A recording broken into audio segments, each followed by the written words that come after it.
किसी ने क्या खूब कहा है कि नजरों से देखो तो आबाद हैं हम, दिल से देखो तो बर्बाद हैं हम। जीवन का हर लम्हा दर्द से भर गया, फिर कैसे कह दें आजाद हैं हम। दोस्तों, अर्जुन ने महाभारत युद्ध में युधिष्ठिर को मारने के लिए क्यों उठाई थी तलवार? महर्षि वेद व्यास द्वारा रचित महाभारत की एक बहुत ही विस्मृत ग्रंथ है जिसमें अनेक कहानियां हैं। आज हम आपको महाभारत का एक ऐसा ही प्रसंग बताते हैं जब अर्जुन ने अपने ज्येष्ठ भ्राता युधिष्ठिर को मारने के लिए हथियार उठाए थे। आइए जानते हैं आखिर अर्जुन ने ऐसा क्यों किया, इसका परिणाम क्या निकला। महाभारत काल की यह कथा हमें वह समय याद कराती है जब कुरुक्षेत्र युद्ध चल रहा था। यह युद्ध था 17वां दिन का और राजकुमार युधिष्ठिर तथा कर्ण के बीच युद्ध हो रहा था। सभी को इस युद्ध से बेहद उम्मीदें थी। तभी शस्त्र विद्या में माहिर रहे कर्ण ने युधिष्ठिर पर एक ऐसा जोरदार वार किया, एक के बाद एक करके कर्ण के सभी वार युधिष्ठिर पर भारी पड़ते गए और वह बुरी तरह से घायल हो गया। अब कर्ण के पास एक मौका था कि वह युधिष्ठिर को मारकर पांडवों की नींव हिलाकर रख दे, लेकिन उसने यह मौका हाथ से जाने दिया। आखिर क्यों? कर्ण ने युधिष्ठिर पर सिर्फ इसलिए वार किया क्योंकि उसने पांडवों की माता कुंती को यह वचन दिया था कि चाहे कुछ भी हो जाए वह उनके किसी भी पुत्र को जान से नहीं मारेगा। और यही कारण था कि ना चाहते हुए भी कर्ण ने युधिष्ठिर को जीवित ही जाने दिया। जब अनुज, नकुल और सहदेव ने अपने ज्येष्ठ भ्राता राजकुमार युधिष्ठिर की यह हालत देखी तो शीघ्र ही उन्हें तंबू में ले गए, जहां उनकी मरहम पट्टी के सभी इंतजाम किए गए। जब तीनों भाई तंबू में थे तो बाकी दो भाई अर्जुन तथा भीम अभी भी युद्ध में शत्रुओं की सेना में संघर्ष कर रहे थे। अचानक ही अर्जुन को राजकुमार युधिष्ठिर की अनुपस्थिति का एहसास हुआ और उन्होंने भीम से इस बारे में पूछताछ की। तब भीम ने बताया कि किस तरह से कर्ण तथा अर्जुन के बीच हुए द्वंद्व युद्ध में भ्राता युधिष्ठिर घायल हो गए, जिसके बाद उन्हें विश्राम के लिए ले जाया गया है। तभी भीम ने अर्जुन से कहा कि वह शत्रुओं को अकेले ही संभाल लेंगे और अर्जुन से आग्रह किया कि वे भ्राता युधिष्ठिर के पास जाएं और उनके स्वास्थ्य का ब्यौरा ले आएं। आज्ञानुसार राजकुमार अर्जुन उस तंबू की ओर चल दिए जहां युधिष्ठिर घायल अवस्था में पीड़ा से जूझ रहे थे। तंबू में लेटे हुए युधिष्ठिर ने अचानक ही अपने अनुज को अपनी ओर आते हुए देखा। अर्जुन को देख उनकी खुशी का ठिकाना न रहा। वह समझ गए कि हो ना हो अर्जुन युद्ध में कर्ण पर विजय प्राप्त कर उनके पास खुशखबरी लेकर आ रहे हैं। वह अंदर ही अंदर बेहद गर्व महसूस कर रहे थे कि उनकी इस हालत के लिए जिम्मेदार व्यक्ति को उनके अनुज ने दंड दे दिया और अवश्य ही अर्जुन ने कर्ण को मार दिया होगा। लेकिन युधिष्ठिर सत्य से अनजान थे। तंबू में प्रवेश करते ही अर्जुन ने ज्येष्ठ भ्राता को प्रणाम किया और उनसे उनके स्वास्थ्य के बारे में पूछा।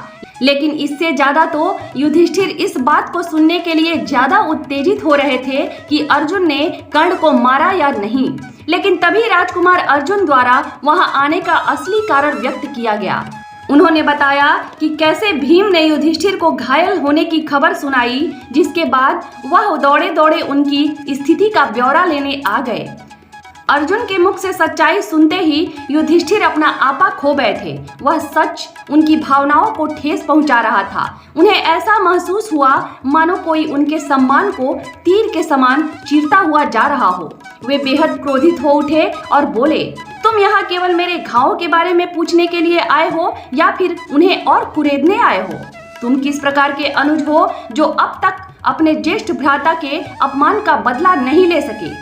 युधिष्ठिर के इन कटु वचनों को सुनकर अर्जुन बेहद शर्मिंदा महसूस कर रहे थे, लेकिन युधिष्ठिर का क्रोध शांत नहीं हो रहा था। वे आगे बोले, यदि तुम मेरे लिए इतना भी करने में असमर्थ हो तो तुम्हारे इस गांडीव अस्त्र का कोई लाभ नहीं है। उतार कर फेंक दो इसे। अपने प्रिय गांडीव अस्त्र की निंदा सुनते ही अर्जुन के मुख पर निराशा वाले भाव पल में ही क्रोध के साथ बदल गए।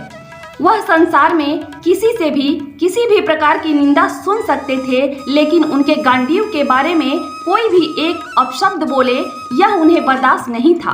दरअसल यह अर्जुन द्वारा लिए गए एक वचन का हिस्सा था जिसके अनुसार कोई भी अपना या पराया व्यक्ति यदि उनके पवित्र एवं प्रिय गांडीव अस्त्र के बारे में बुरे वचन बोलेगा तो वह उनका सिर कलम कर देंगे।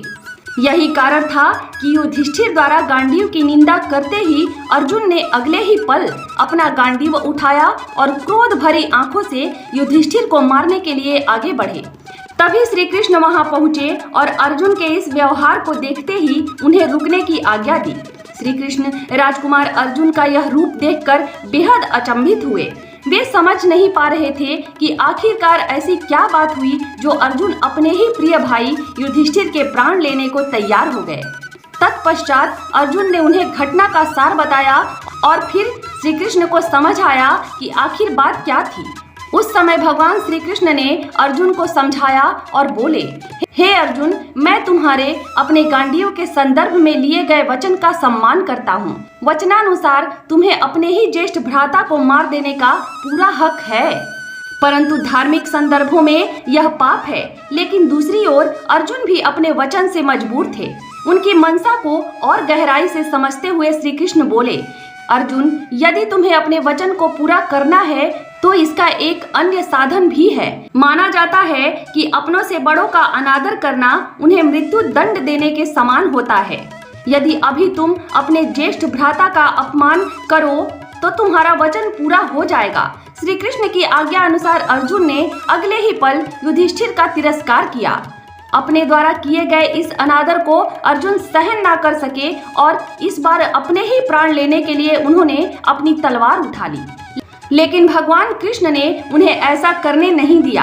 उन्होंने अर्जुन को बताया कि कैसे खुद के प्राणों का अंत करना यानी कि आत्मदाह करना शास्त्रों में अधर्म माना जाता है और पांडवों द्वारा अधर्म के मार्ग पर चलना एक बहुत बड़ा पाप एवं अन्याय साबित होगा। इसीलिए उसे धर्म का मार्ग चुनना चाहिए।